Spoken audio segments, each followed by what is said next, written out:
Gadis kecil yang dulu suka main boneka, kini mulai banyak tanya tentang tubuhnya sendiri. Dulu ia ingin jadi putri, dan sekarang ia mulai cemas soal jerawat dan teman-teman sekolah. Masa remaja datang pelan-pelan, tapi tidak bisa kita abaikan. Banyak orang tua bingung kapan mereka harus berbicara, bagaimana cara menjelaskan kepada anak-anak remaja ini tanpa membuat anak takut atau merasa malu. Hari ini kita akan membahas semua hal yang perlu dipersiapkan agar transisi anak menuju ke remaja menjadi momen yang sehat, hangat, dan bahkan membentuk karakter yang kuat. Hanya di Love Your Child. Tahukah Anda bahwa bagi sebagian besar anak perempuan, haid pertama bukan sekedar perubahan fisik, tapi juga momen emosional yang sangat besar.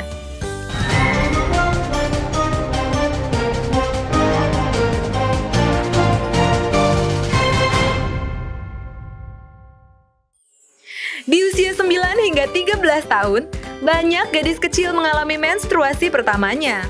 Kadang tanpa tahu apa yang sedang terjadi pada tubuhnya. Tanpa persiapan, haid bisa jadi pengalaman yang menakutkan dan membingungkan. Tapi, dengan pendampingan yang tepat, momen ini justru bisa menjadi awal dari rasa percaya diri dan pemahaman diri yang kuat. Berikut 7 hal yang perlu dilakukan orang tua saat anak perempuan mengalami haid pertama agar ia merasa aman, dimengerti, dan siap menghadapi fase baru ini. Yang pertama, tenang dan sambut dengan hangat. Bersikaplah tenang dan positif. Ucapkan selamat, peluk jika perlu, dan katakan bahwa ini tanda tubuhnya tumbuh sehat. Jangan membuatnya merasa panik, malu, atau takut. Yang kedua, berikan penjelasan singkat dan menenangkan. Jelaskan dengan sederhana bahwa haid adalah proses alami yang terjadi tiap bulan. Gunakan bahasa yang sesuai usia dan buat ia merasa bahwa semua ini adalah hal yang normal. Yang ketiga, ajarkan cara menggunakan pembalut.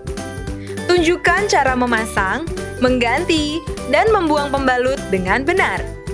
Jelaskan juga pentingnya mengganti pembalut secara rutin setiap 4-6 jam. Yang keempat, bantu siapkan perlengkapan darurat. Siapkan kit menstruasi berisi pembalut, celana dalam cadangan, tisu basah, dan kantong plastik kecil. Letakkan di tas sekolahnya agar ia siap bila haid datang tiba-tiba.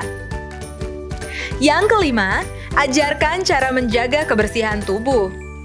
Beritahu pentingnya menjaga area kewanitaan tetap bersih, mandi rutin, dan mengenakan pakaian dalam yang kering. Hindari pemakaian sabun kewanitaan yang berlebihan. Yang keenam, beri waktu untuk beristirahat. Hormonnya bisa membuat tubuh lelah, perut kram, atau emosi naik turun. Izinkan ia beristirahat, tidur cukup, dan tidak terlalu memaksakan diri saat tidak nyaman. Yang ketujuh, buka ruang bicara tanpa malu. Tanyakan secara lembut bagaimana perasaannya. Ajak ia ngobrol terbuka tentang hal-hal yang ingin ia ketahui tanpa tekanan. Jadilah tempat aman untuk bertanya dan bercerita. Momen haid pertama bisa menjadi pengalaman yang memperkuat hubungan antara orang tua dan anak perempuan asal ditanggapi dengan tenang, hangat, dan penuh pengertian. Bukan hanya soal pembalut atau kebersihan, tapi soal penerimaan diri, kepercayaan, dan komunikasi yang dibangun sejak dini. Jadi, yuk kita jadi orang tua yang hadir saat anak butuh arahan. Karena dari percakapan sederhana tentang haid, anak belajar satu hal besar, bahwa tubuhnya layak dipahami dan perasaannya layak dihargai.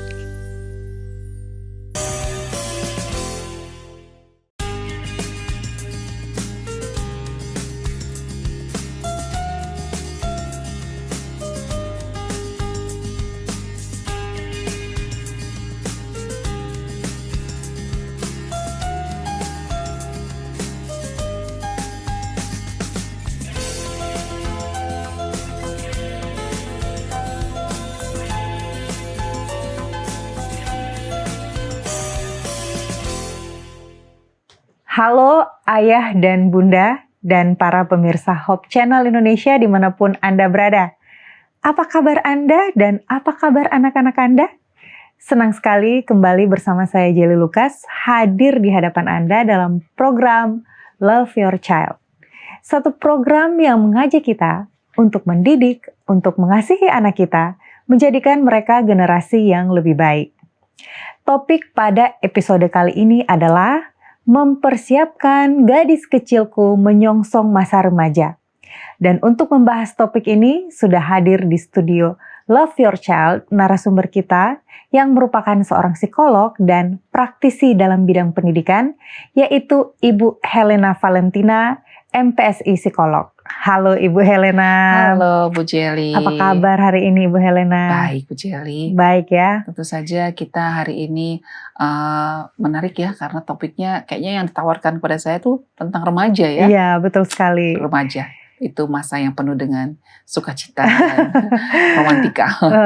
Masa puber ya. Yes. Masa puber. Dan ya Ibu Helena, saya pasti mengalami masa-masa seperti itu. So do I. Ya.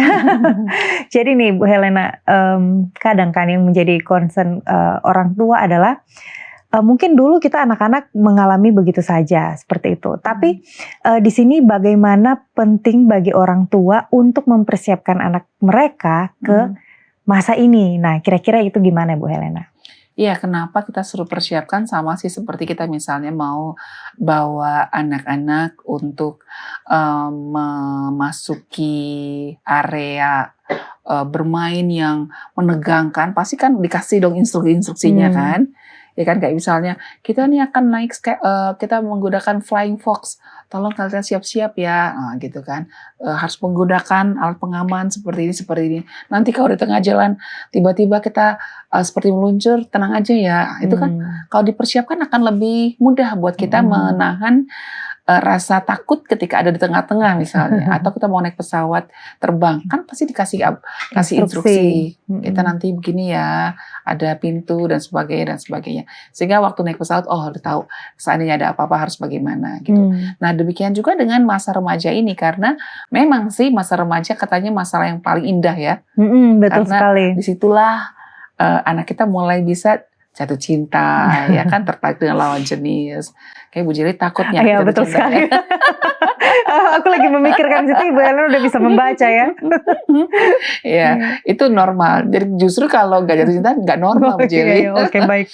Nah, jadi itu tentu saja akan membuat suasana hati mereka tuh beragam. Satu sisi bahagia, sukacita, penuh dengan ya bintang-bintang yang bergemar-lapan. Tapi di saat yang sama mereka juga canggung dengan kok sudah mulai ada bulu di sini nih. Waduh, kok sudah mulai ada juga perubahan sekunder lainnya dalam tubuh.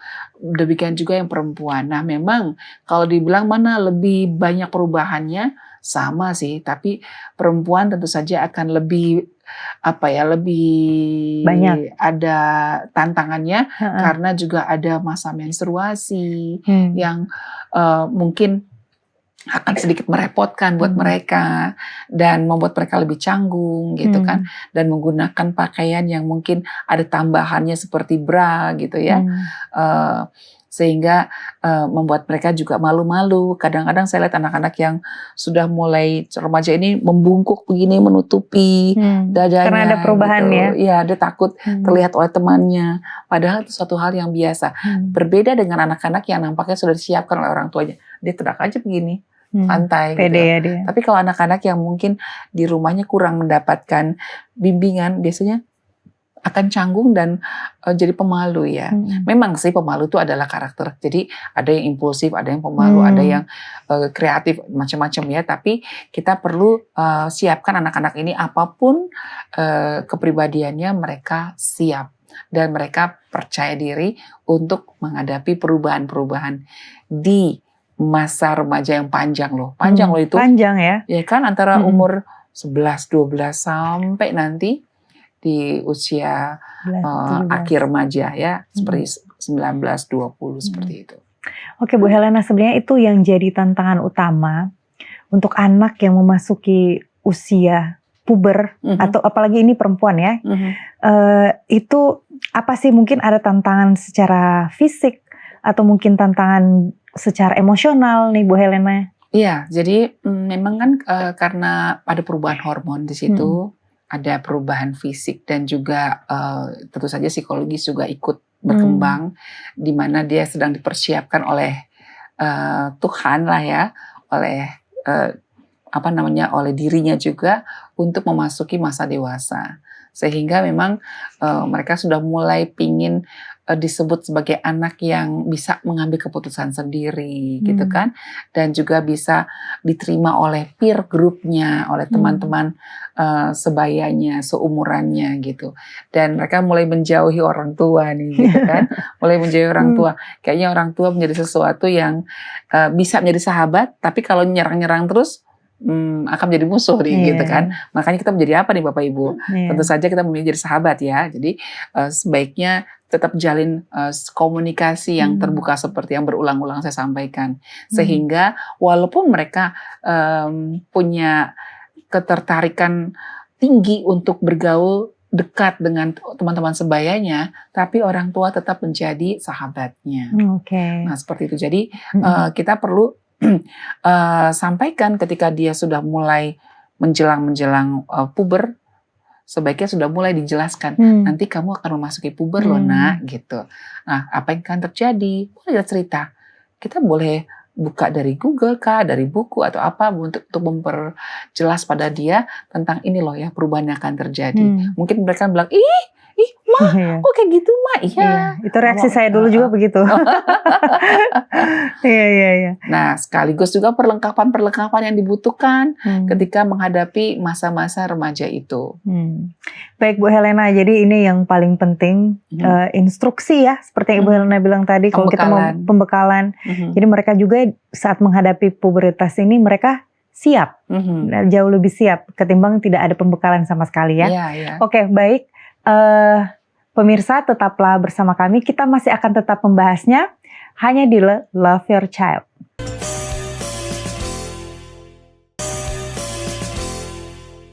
Kembali lagi di Love Your Child dan kita masih membahas tentang mempersiapkan gadis kecilku menyongsong masa remajanya. Nah Bu Helena, ini nih, kapan ya kira-kira kita sebagai orang tua yang memiliki anak perempuan remaja ini untuk memperkenalkan atau membicarakan kepada mereka tentang topik-topik pubertas kepada anak-anak remaja kita ini? Sebaiknya sih paling tidak 1 tahun sebelum umumnya anak-anak mengalami pubertas. Jadi standarnya kan biasanya 12 tahun ya. Ya mungkin sekitar umur 10, 11. Tapi kalau mungkin di lingkungan kita banyak anak umur 10 sudah pubertas, boleh juga umur 9 tahun mulai diperkenalkan seperti itu. Tapi kalau kita sudah mulai melihat bahwa nih anak kita kok sudah semakin bongsor ya badannya ya, mungkin sudah bisa kita perkenalkan. Ya kalau di usia sekolah mungkin kelas 4. Kelas 5 ya, itu sudah bisa diperkenalkan. Jadi anak-anak tuh kita bisa ajak untuk menilai diri dengan positif. Jadi bisa sampaikan pada anak kita bahwa semua wanita itu cantik gitu. Nggak ada semua wanita gantengan. Jadi tergantung kita merawatnya dan melihatnya dari perspektif yang benar. Jadi bukan berarti kalau yang namanya cantik itu harus kurus sekali gitu atau terlalu bentuknya gimana. Tidak, semua yang yang diberikan Tuhan itu cantik. Jadi warna kulit apapun itu cantik, tergantung kita merawatnya. Jadi yang paling utama sebenarnya kebersihan dan bagaimana kita memperlakukan diri kita. Kalau kita bilang kita cantik, kita adalah cantik. You are what you say gitu. Jadi anak-anak sejak dini diperkenalkan bahwa yang namanya cantik itu adalah kebiasaan mereka untuk bisa merawat dan menjaga diri mereka tetap bersih dan juga berkata-kata dengan kata-kata yang baik. Itu adalah kecantikan yang sebenarnya gitu kan. Namun tentu saja perubahan fisik, perubahan hormon itu akan membuat mereka mungkin akan mengalami peningkatan keringat misalnya, gitu kan. Jerawat gitu kan. Jadi kita perlu kenalkan sama mereka. Saya sangat menyarankan orang tua yang anak-anaknya belum menstruasi dan usianya sudah 9, 10 gitu.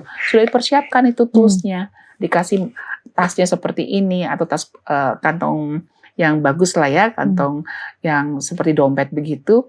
Itu sudah dibekali dengan pembalut seperti itu, dan juga mungkin penyerap keringat supaya nanti kalau misalnya anak itu sudah memasuki menstruasi dan benar-benar terjadi di sekolah misalnya sudah ada perlengkapannya nih, P3K-nya ada gitu ya, tanpa harus ketakutan atau bagaimana. Dan sudah dikasih tahu bagaimana cara penggunaannya, bagaimana menggunakan ini, nanti tempelnya di mana, lalu setelah itu dikasih tahu penggunaannya 2 kali sehari, tidak boleh dipakai sampai berhari-hari gitu kan, karena itu adalah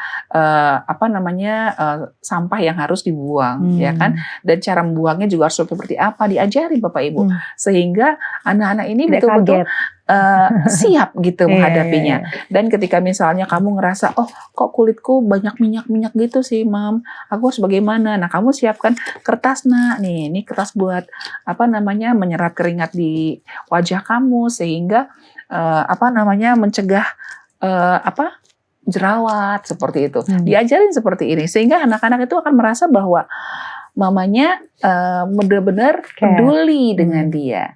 Nah biasanya anak-anak perempuan akan dekat dengan mama yang seperti ini. Nah bagaimana dengan single parent papa yang sendiri nggak ada istrinya misalnya gitu. Jangan khawatir, kita bisa cari sosok wanita yang bisa kita percaya seperti mungkin tantenya, auntie atau bibinya gitu ya, untuk bisa memberikan perkenalan seperti ini dan mempersiapkan Ananda, gadis kecil kita ini untuk bisa memasuki jenjang remaja dengan lebih percaya diri. Oke, nah itu nih percaya diri ini.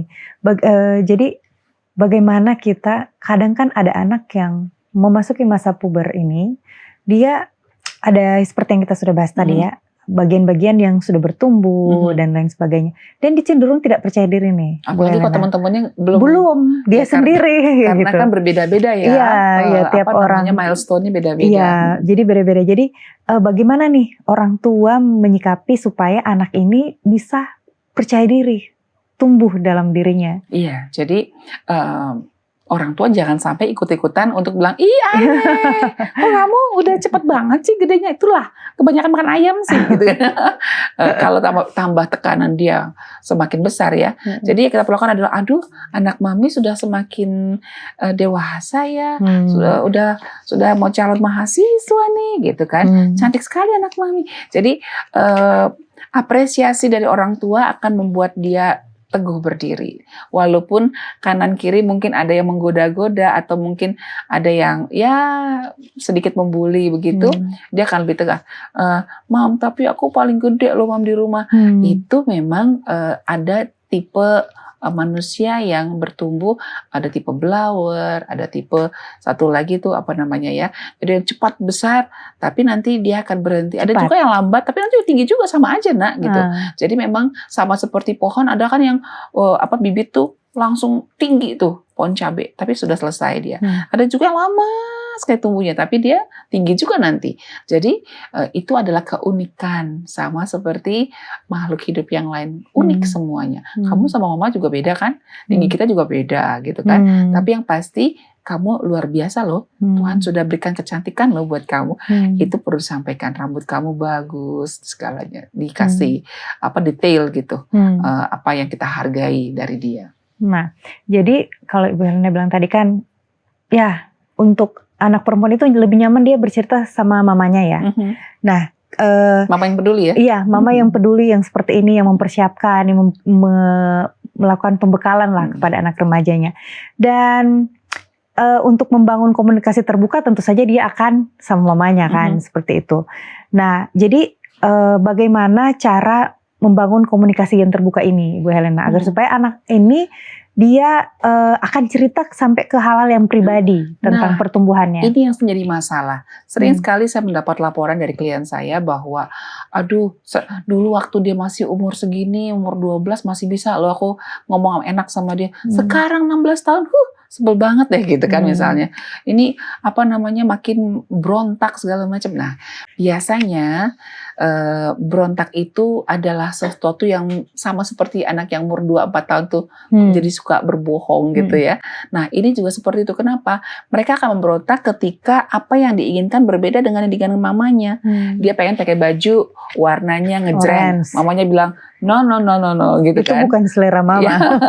Nah, itu mungkin memberontak. Atau dia bawa temannya ke rumah, terus mamanya bilang, jangan temenin orang kayak begitu. Apaan tuh rambutnya dicat warna hijau misalnya gitu kan.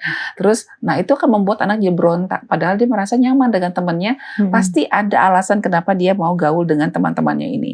Mungkin lebih baik kalau misalnya anak-anak teman-teman yang kita tidak sukai itu mendingan diundang ke rumah. Kita ajak makan, tahan napas lah dengan keanehan-keanehan mereka ya. Rambutnya cat hijau atau apa misalnya teman-temannya itu. Sambil ngobrol, bina hubungan baik, sehingga kita akhirnya bisa mengerti, oh mereka rupanya pengen sedang menunjukkan jati dirinya. Ya mungkin sedang mencoba. Why not? Biarin aja, toh itu gak dosa kan. Nah kemudian yang kedua, sebaiknya perbanyaklah kebersamaan dengan anak kita. Ngobrol apa aja gak usah distruktur. Jadi mengalir aja. Ngalir aja. Mau sekali-sekali gibah artis juga gak apa-apa lah gitu kan. Oh itu kesukaan ibu-ibu itu. Misalnya loh ya, wah iya ya artis itu kenapa ya kok dia bisa dapat ini ya padahal gini. Sekali-sekali mungkin untuk buat ketawa-ketawaan aja, mungkin is okay, ya kan. Toh di koran juga ada kan gitu. Tapi ingatlah bahwa tujuan kita adalah menjalin hubungan dengan dia. Jadi jangan di cut. Dia baru mau ngomong, masih harus, nggak boleh gibah gitu kan. Terus, temen aku, nggak boleh ngomongin orang. Ya. Wah ya, terus gimana anaknya? Didengar dulu ya. Didengar dulu aja. Yang penting kita bisa jalin hubungan dulu sehingga dia merasa nyaman dengan kita, walaupun mungkin yang diomongin nggak sesuai dengan prinsip kita. Sepanjang itu nggak keterlaluan, tapi tidak dosa, ya sudahlah. Gitu. Tapi kita udah dapat percayanya dia ya, untuk menjadi sahabat. Karena kalau begitu dia sudah percaya sama kita bisa memberikan masukan dan dia bisa menerimanya dengan lebih mudah. Iya. Baik Bu Helena, terima kasih ya Ibu Helena ya. Pemirsa, di segmen berikutnya Ibu Helena akan memberikan tips-tips praktis dan kesimpulan. Untuk itu, jangan kemana-mana, tetap bersama kami di Love Your Child.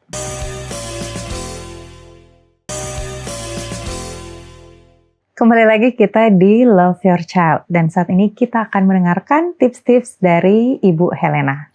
Oke, jadi buat kita semua yang sangat beruntung ya punya anak remaja, karena memiliki anak remaja itu adalah sebuah anugerah. Tidak semua loh keluarga bisa punya anak remaja. Mungkin waktu masih kecil sudah ada kecelakaan, tapi ini bisa sampai usia remaja, wah luar biasa. Mari kita siapkan mereka untuk menjadi orang dewasa yang sungguh menjadi pribadi yang unggul dan menjadi teladan warga negara yang dihormati. Nah, cuma kita perlu ingat bahwa anak-anak ini juga perlu dibekali dengan apa-apa saja yang perlu dia lakukan, dipersiapkan ketika memasuki masa remaja. Nah, kalau sudah remaja, tentu saja mereka juga kita perlu isi juga dengan bagaimana menghadapi kondisi-kondisi yang mungkin membuat dia nggak nyaman suatu saat nanti. Contoh, bau badan gitu kan, bau badan yang mungkin sudah berubah nih, waktu masih kanak-kanak nggak seperti ini, tapi ketika dia sudah remaja, wah sudah lebih tajam ya aromanya. Nah mungkin suruh mereka juga menggunakan parfum atau mungkin deodoran ya, sehingga dia tidak akan menjadi minder karena teman-temannya nggak suka dekat dia gitu ya. Jadi kita perlu siapkan mereka supaya mereka juga percaya diri bergaul dengan siapapun, karena tidak ada bau yang mengganggu sehingga teman-temannya nyaman bersama dengan dia. Ingat bahwa masa remaja adalah masa di mana anak-anak itu sangat membutuhkan pengakuan dari teman-teman sebayanya. Kita perlu bantu mereka agar mereka bisa menjadi pribadi yang dihargai dan diperhitungkan oleh teman-teman sebayanya. Nah, untuk para orang tua, mari mari kita sama-sama membawa anak-anak remaja kita untuk bisa lebih dekat bersama dengan kita. Apapun kondisinya, mereka tetap akan menjadikan kita sebagai sahabat mereka, tempat mereka bertanya, tempat mereka mengadu, dan tempat mereka berdiskusi tentang masa depan. Selamat menjalankan tugas yang mulia ini. Terima kasih banyak Oke. Ibu Helena yang sudah memberikan tips-tips untuk kita semua, para parents, dan kesimpulan yang sangat berguna tentu saja untuk ayah dan bunda. Terima kasih juga telah setia mengikuti program Love Your Child hari ini. Semoga informasi yang kami bagikan boleh bermanfaat untuk Anda dan keluarga. Tetap semangat dalam mendampingi tumbuh kembang anak Anda dan cintai anak Anda untuk jadikan generasi yang lebih baik. Sampai jumpa di program Love Your Child episode selanjutnya.